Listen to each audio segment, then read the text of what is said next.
PPh akhir tahun merujuk pada kewajiban pajak yang harus dilunasi oleh individu atau perusahaan pada akhir tahun pajak. Ini mencangkup pembayaran pajak penghasilan, pajak properti, dan mungkin juga pajak lainnya, tergantung pada yurisdiksi tempat entitas tersebut berada.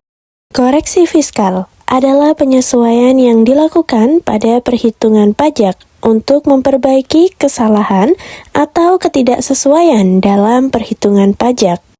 Ini bisa terjadi karena berbagai alasan, seperti kesalahan perhitungan, pengungkapan yang salah, atau perubahan dalam interpretasi atau penegakan hukum pajak. Tujuan dari koreksi fiskal meliputi memastikan keadilan dan kesetaraan dalam pemungutan pajak.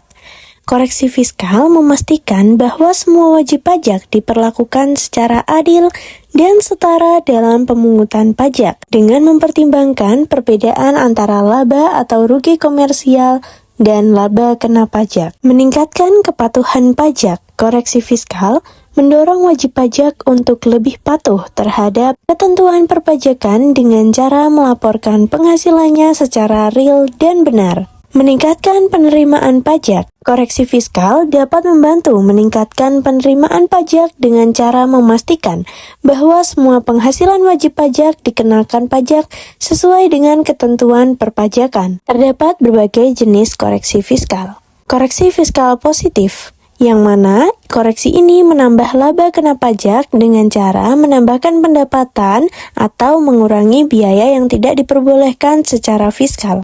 Koreksi fiskal negatif.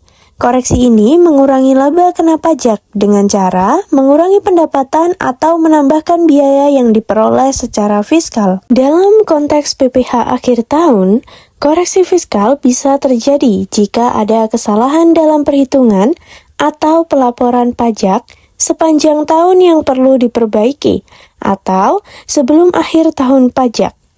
Hal ini dapat dilakukan dengan mengajukan perubahan pengembalian pajak atau dengan membayar lebih banyak pajak jika terjadi kekurangan pembayaran sepanjang tahun.